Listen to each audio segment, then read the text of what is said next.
All right, guys, we are back. Keno's here with Jeff for Game 2. Northern Storm showing a dominant Game 1 performance. Jeff, what does Nine Lives have to do better? Um, I, I mean, it sounds like a broken record. It really does, but I really want to see them prioritize topside or something besides trying all these bot lane plays. We saw Northern Storm was ready for that token and Peach. They were playing so carefully, but also not to the point where they were ceding too much of an advantage. Honestly, probably annoying, probably very frustrating for Nine Lives to play against. And we saw Wraith Ghost play very well up in that top lane. So maybe allocate some more resources, some more priority that way, and see how it goes. Yeah, different priority, I think, is one factor. Little bit of a quicker execution could be another. Like I said, I did not like seeing them just kind of hanging out in those bushes as long as they were. What are you banning if you're Nine Lives? From Nine Lives, I think the Olaf is a pretty obvious choice. Not that Jester can't also be just as effective on some other champions, but I don't know. Olaf, at least, it gives, a player like Wally a chance. I don't care how good your AD carry is. If you have a fed Olaf that can just run at you, it's not fun to play. So I understand them prioritizing that ban for sure. Do they maybe leave the Yumi up and just ban the Seraphine and the Anivia? Uh, I wouldn't mind that. I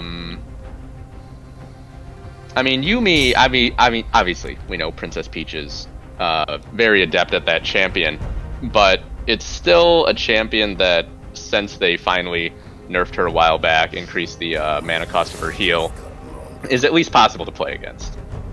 So, I actually think I would still ban it over the Anivia, but maybe I'm not paying enough respect to the Frostbird. Well, we'll see how much respect Nine Lives is going to play or pay it. 9 seconds left. Wonder if they're having the exact conversation that we just were. Hacker him, actually.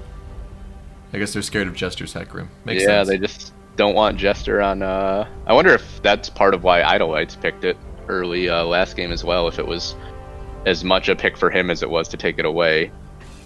I would expect that's why it was.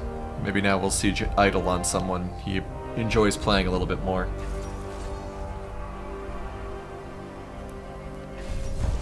This is All right. This is a little different. This is a little different from Wally and Rolexus. I like it. Ashe obviously still can carry, still can become incredibly powerful later in the game, but more of a utility type AD carry. And Bard is like the definition of utility. So many tricks up his sleeve. We're all going on Bard's magical journey, everyone. Karma coming out. That could go a lot of different places. I'd be surprised to see Karma go bot, considering that Morgana and Yumi are available. But we will see. Gonna need to get someone beefy in that top lane, though. Oh boy. I know Skarner's made a bit of a comeback lately, but this is a fun comp and not one I really expected. But it makes sense with the Karma speed added to Skarner, just cruising on in there and grabbing somebody.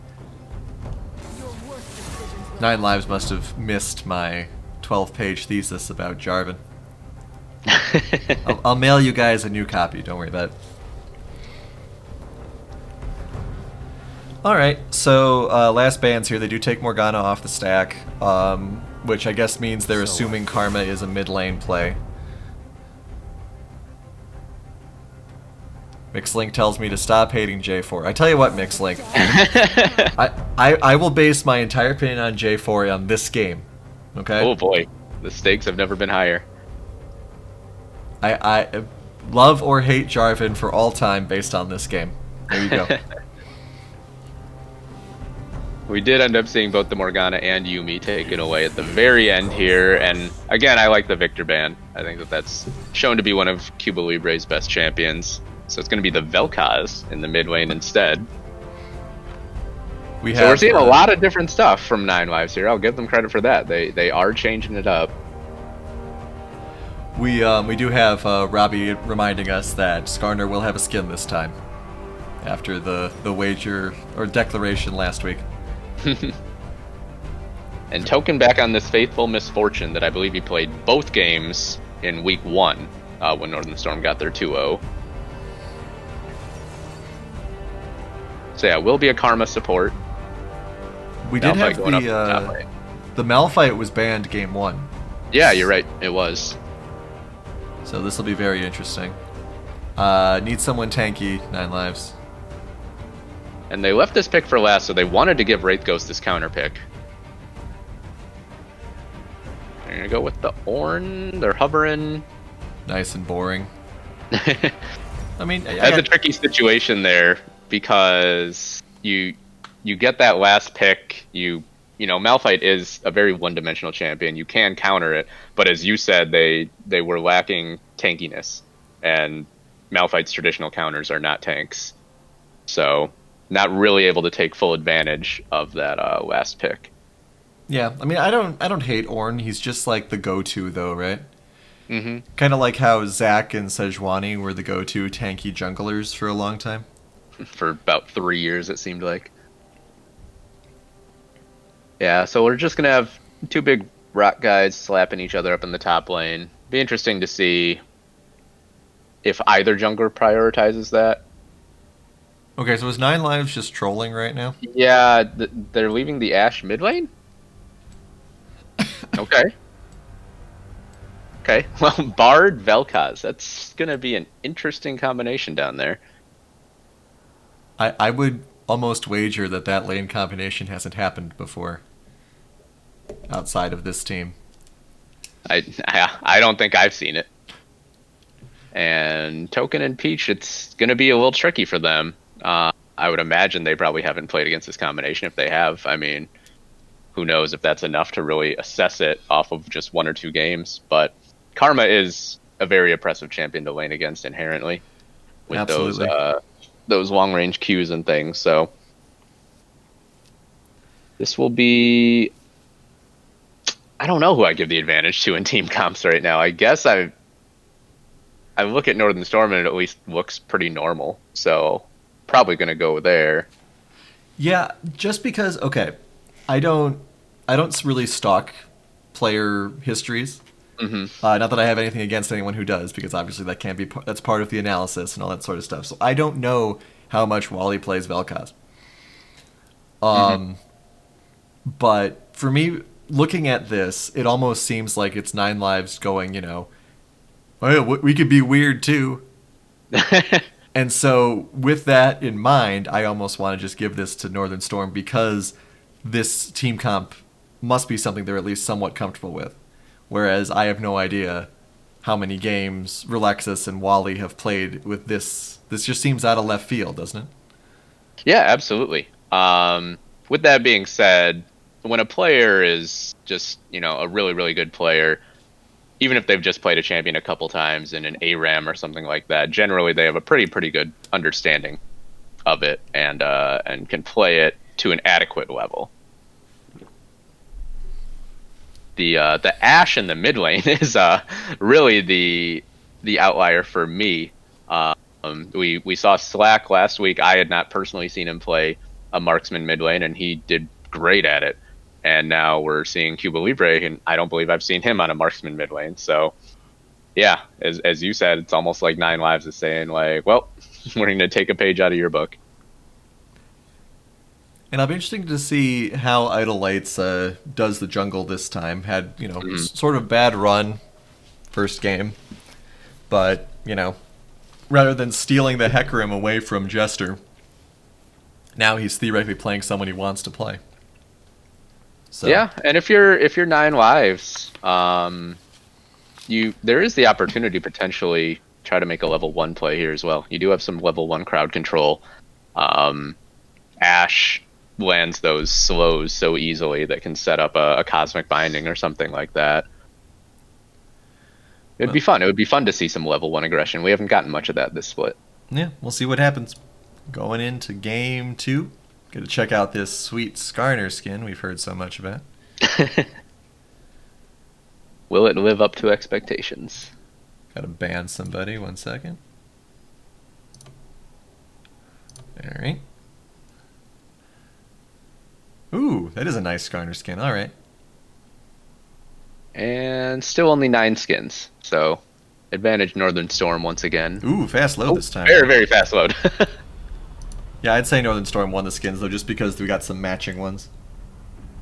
2 Cosmics.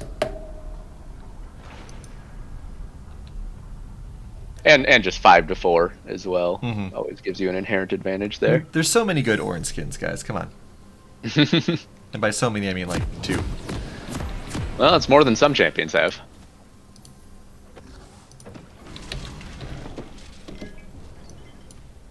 Let's see. Alright. Anyone gonna do anything at level 1? Pretty standard dispersion here of champions. Yeah, that doesn't look like they're gonna have any action. I like how Jester once again dropping that ward and recalling. Sorry, go ahead. just more comments about the skins. I like how the skins all kind of have like a sort of a lighter color kind of theme to it. Kind of got like light purple, light blue, That's light true. green. Yeah, the Misfortune kind of ruins it. Kind of ruins it, but Misfortune kind of ruins everything.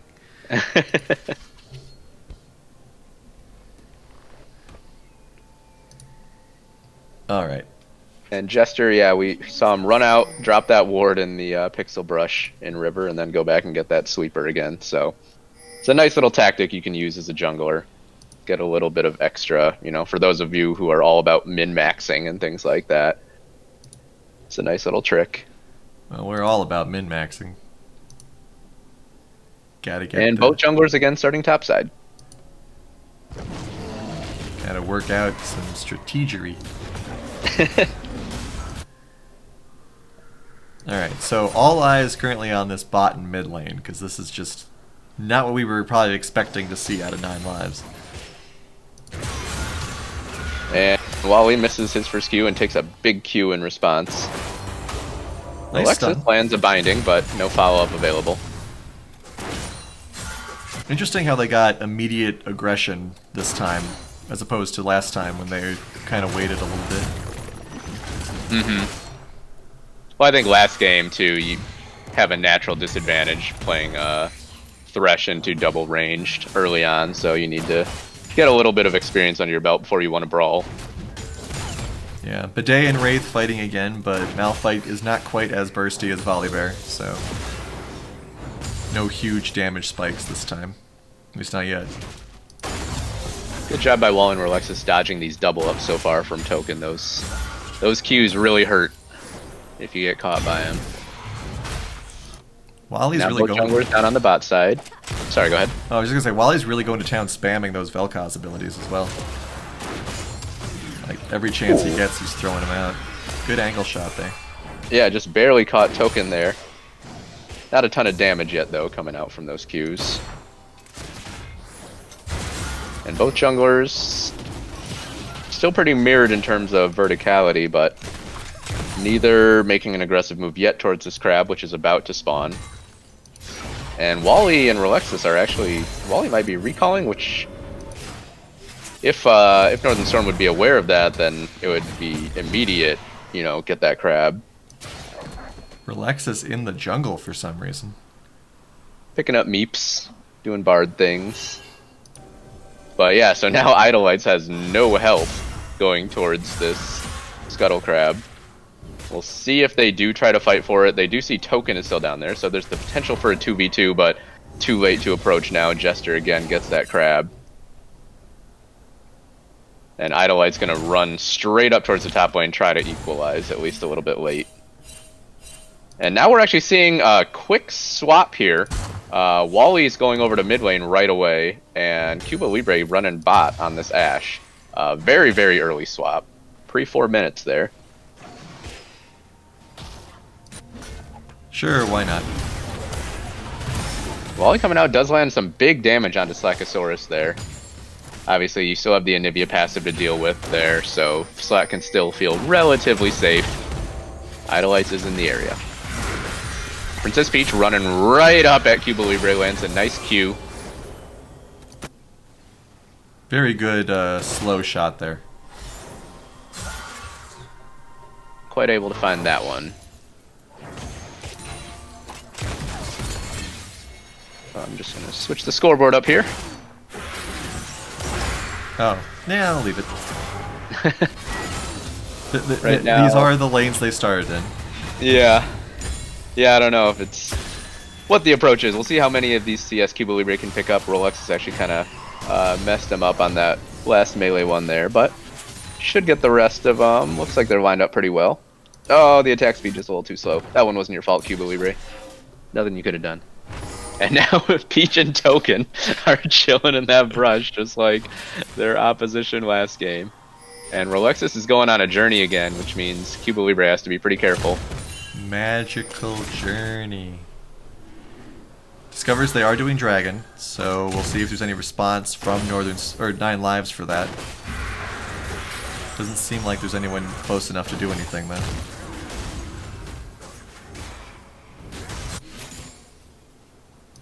It looks like this should be a pretty easy secure. Idle Lights nowhere near close enough to threaten. And Rolexus is pretty low on mana. I'm not sure if Rolexus has gone back to base yet. Yeah, I don't think he has either. He's been too busy going on magical journeys. Doing bard things. Idle Lights will have to be careful if he tries to walk down towards his Gromp here. We'll find Jester OG and Princess Peach waiting in the wings, so Idle Lights has to be respectful. But at the same time, Peach and Jester good discipline there, knowing that Token just recalled, so they decide to just walk away. Up in the top lane, Wraith Ghost with a huge CS advantage on Bidet.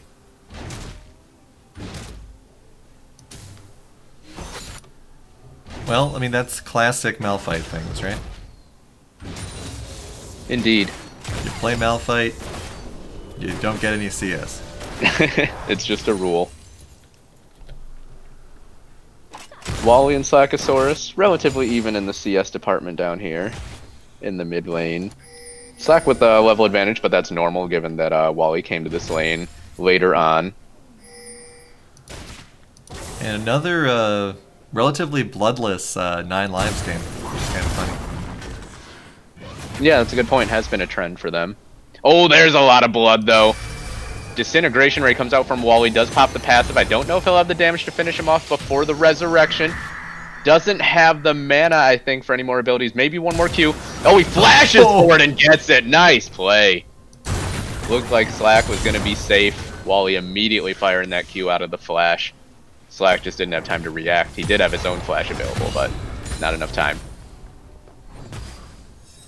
Yeah, I mean, that flash was quite something. Libre just running over the Bard heals. I like it.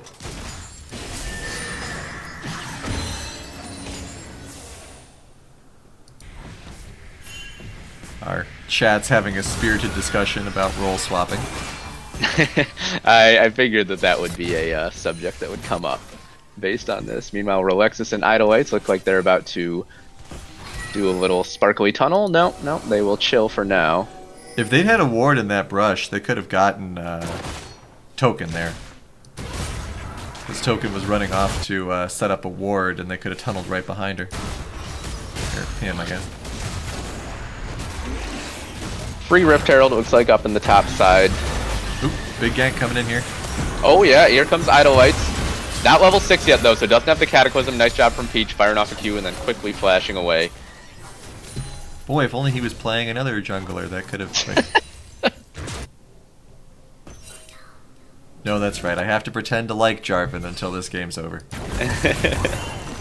Boy, man, Jarvan going in there was a very exciting thing to see, and I can't wait to see him try it again later.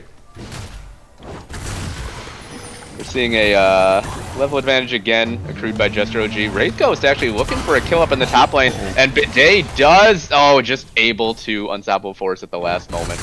Gets away with about 80 health, it looks like. That was a rough flash, also. Yeah, the flash was not very useful there. Alright, Relaxus so once again. Yeah, he is 6. They might be trying it again. There's no arrow this time. Tempered Fate comes out and they do catch Princess Peach. There's no flash on the Karma, so this should be a kill. Idolites may drop in reply, though. He's trapped in his own Cataclysm, has to flash out. Now Cuba Libre running down token, though. MF does have flash, and that should be... Oh, good follow flash by Cuba Libre. So Very nice. 9 lives, they finally get some success in one of those bot lane ganks. Correct me if I'm wrong, Jarvan can just press R again. Yeah.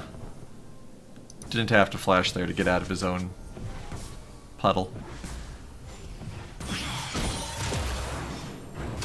So a trade of flashes between the, well, now sort of corresponding AD carries.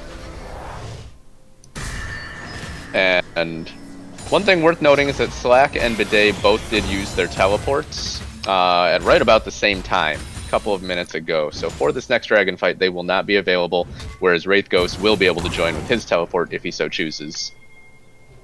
And almost right on cue, Bidet starts walking down towards the Drake. Yep.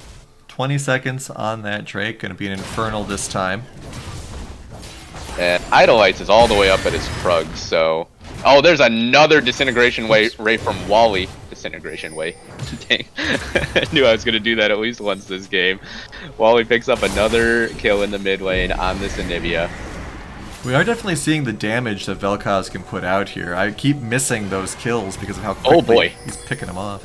Yeah, Wraith Ghost is teleported in a brilliant teleport behind 3 members down here. They knock up Jester OG, but there's a nice bullet time, and they grab and keep Rolexus in it. He is able just barely to flash out and Tempered Fates himself. Not sure if it was necessary, but he will live. Wraith Ghost will as well. And Idolites is around the dragon if they want to do this, but they did get pretty low off that entire sequence. Very interesting. They did blow a lot of resources to pick up that one kill. We'll see if it's worth it. Jester is already back, so he should get here in time. Yeah, and Rolexus has recalled, so Bard can get back pretty quick, but the health bars are not going to get back quick enough for 9 lives to be in as much of an advantage as they probably would have hoped off that play. Yeah, I mean, I'd expect... Oh boy. They're just going to go in here, I think. They Yeah, should have Idolites gone is really low. Oh, he doesn't get caught, but they do steal the Drake. There's Jester with a big play over the top. Call of the Forge God comes out. Wraith Ghost just looking to snipe. He gets 1, maybe 2. Didn't tell if he also scraped Bidet with that. Princess Peach is having to try to run away.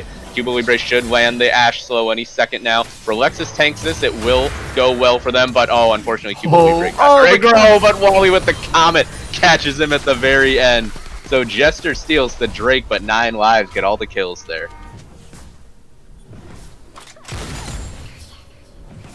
This is one of those classic objectives going to one team, kills going to another games.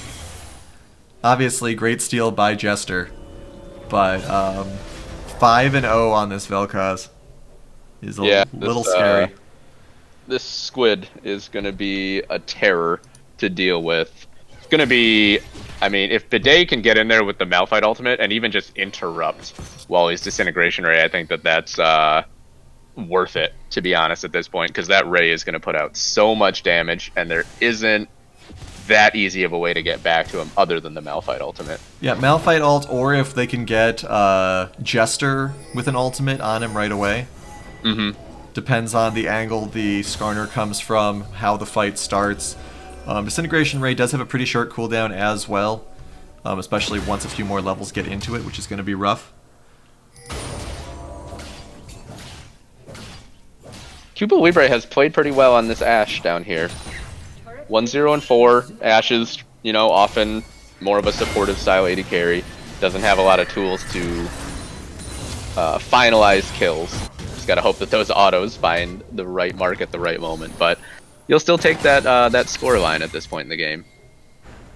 Looks like a big gank coming here on Bidet. He's going to see it coming. Yeah, just...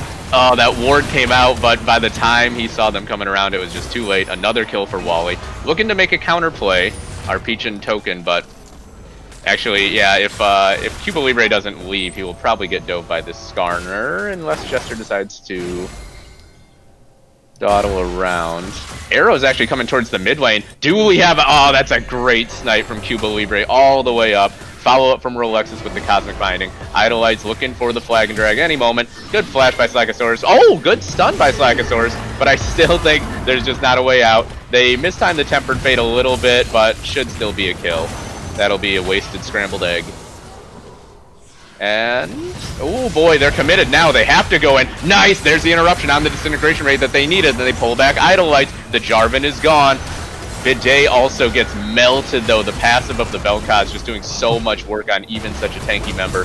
Wraith Ghost turning around, doing so much damage, but eventually falls to 3 members of Northern Storm. So overall, what was that, a 3 for 3? A 2 for 3, actually, I think. 2 for 3, and they got that bot turret as well, which gave them a nice gold advantage because that was first turret. Yeah, that's overall a nice play by Northern Storm.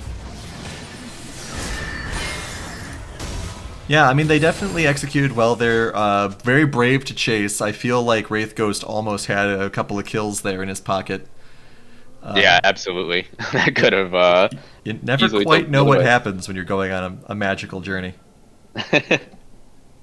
And it was funny, there was a moment when, right after Slack died, Bidet and Jester were sitting in that brush outside Dragon Pit, and it almost looked like they decided they didn't want to try to pull up an ambush coming out of that brush, but by then, Wraith Ghost was walking in, and, you know, at that point you're committed to it. You gotta go.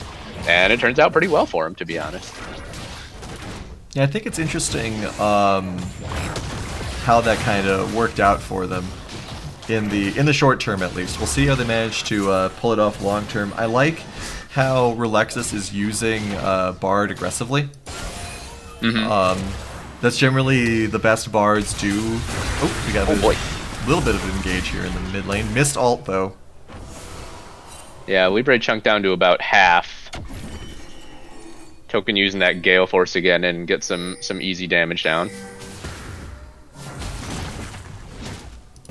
And we'll have Drake coming up very shortly, so I think if you're 9 lives, you do want to fight for this. That's a good choice to summon the Herald right now, because that puts so much pressure on the mid lane. Northern Storm has to come over. They can't just huddle around the Dragon Pit. Well, the one unfortunate thing for 9 lives here is that Northern Storm hadn't quite finished rotating yet anyway. So Slackosaurus was there anyway, rather than having to abandon an entrenched position. Oh, teleport's coming in from Wraith Ghost. Jester does see it, though. We'll see if he's willing to use his Skarner ultimate on it. No, he will just walk away. Wraith Ghost walking very far forward, gets a knockup, but he's all by himself now. Peach will lock him up with the chains. Princess Peach taken really low, though, gets knocked up by Wally, and Slack is chunked down to about 30% health as well. That's a big Tempered Fate. Here comes a big combo. Idolites goes in. They get the pull down onto General Wally, but there's no damage to follow up. Token over the wall with a nice bullet time, but now he's been caught up by Wraith Ghost. He will drop. Flash from Cuba Libre gets the slow. Good stun price Slack to keep himself alive, but a 1 fight by 9 lives, and it wasn't really close, to be honest. Yeah, very very powerful push forward there. Even just kind of forgetting the dragon. We do have pings for it now, but Rolexus and Wally pushing in that mid lane turret. This should be very safe, easy pickup of this Drake. And General Wally at 9-0-3 on this Vel'Koz now. First dragon of the matchup as well. Oh yeah, that is their first of both games. Oh, and big Gold team Lead has recall. suddenly Gold Lead has suddenly ballooned to almost 5,000 right now. Wally, you got to recall. There you go. Yeah, big ballooning gold lead, 3 turrets to 1. Most of the gold centered on, well, not most of the gold, a good amount of the gold centered on Wally, 2,000 gold lead there. The other big gold advantage is in the top lane, where we see Wraith Ghost just rocking a gold lead advantage as well. So great job by Wraith Ghost in all the games today. Yeah, absolutely. Really, really good stuff from Wraith Ghost this series. Although he might walk into an unfortunate situation here. Ornn is tanky, but is he tanky enough? Gets stunned up, gets suppressed, gets rooted.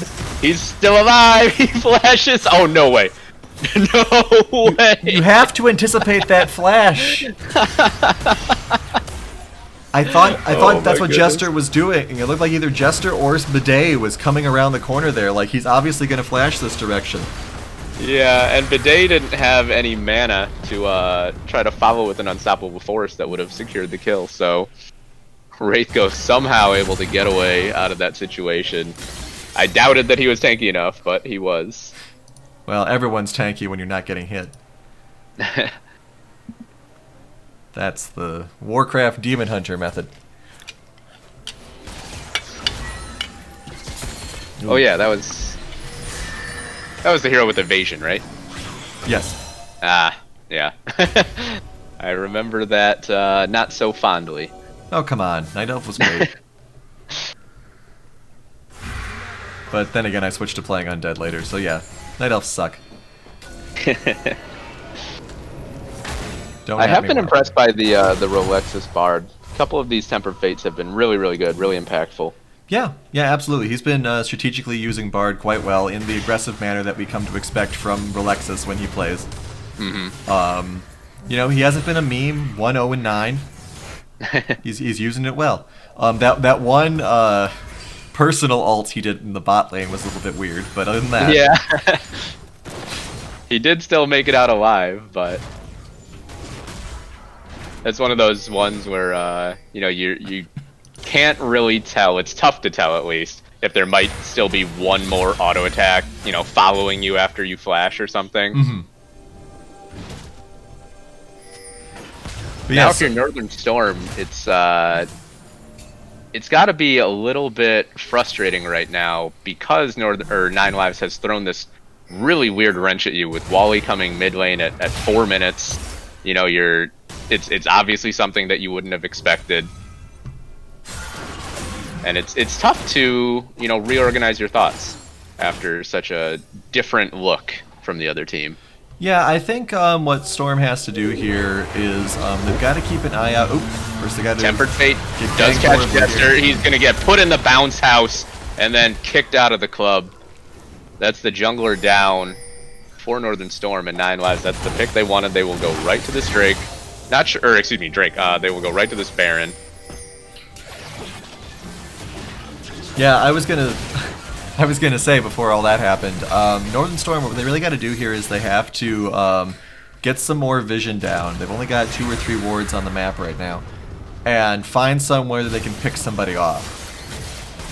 They got to get their hands on Wally. They got to get their hands on, yeah, mostly just Wally. Wally is a very dangerous member of 9 lives right now. Not to say that Libre couldn't also be dealing a lot of damage here. But there is a major threat right now, and it's 9-0-4. Yeah, definitely public enemy #1 as far as Northern Storm is concerned. Ocean Drake is coming up again shortly, and Northern Storm would love to get themselves a soul point, but that last dragon fight really did not go well for them. They got routed in the mid lane. The only 2 members who didn't die limped away with about 10% health, so we'll see how they approach this one. Well, a lot of their long-range stuff is available. Bidet's ultimate is up, Token's ultimate is up, Jester has flash. So there are possibilities for a steal. Once again, Wraithghost is pushing in the top lane before I assume he will teleport in. Yeah, he does have a nice teleport ward, actually a bunch of options all around the Dragon Pit, although the one in Tribrush just got taken out. Oh, and actually, Bidet flashes right over. I'm not sure what the point of that was. Bidet just flashed over and then missed Wasted Malphite ult as ultimate well, and died. Token now caught out, is slowed, idolites, doesn't quite land the flag and drag, flash force.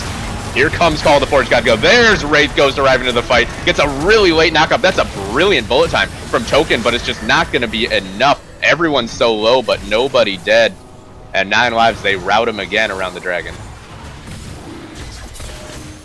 Yeah, I mean, that's, I think, all you can say is that was a misplay. I can't imagine there was any, like, you know, misclicked the flash, maybe tried to ult away, but yeah. Yeah, I'm wondering if he didn't even mean to flash, period. because it didn't look like anyone on his team was in position to follow up, even had he landed a good ult there. And it was kind of close, actually. Token had a great ult, as he normally does with Misfortune. Yeah, yeah. And really if they'd had the Sorry, go ahead. I was just gonna say, if they had a better execution, I think that they would have been able to clean something up there. And especially, this is one of those situations where there is so much gold on one player that I think that if they manage to somehow, good sidestep there by Slack. If they manage to somehow pick off Wally or, well, mostly just, like I said, Wally or maybe Wraith Ghost even, they may have a good chance. Mm-hmm. And, I mean, getting the shutdown on Wally, that's 700 extra gold. And if you can get that over to Token or even Slack, it's a big, big gold swing in a crucial area. But at this point, it's going to be tricky. They do jump in. Oh, they get the pull onto Wally. They do get that shutdown. It's 1,000 gold over to Token. Now, how does the rest of the fight go?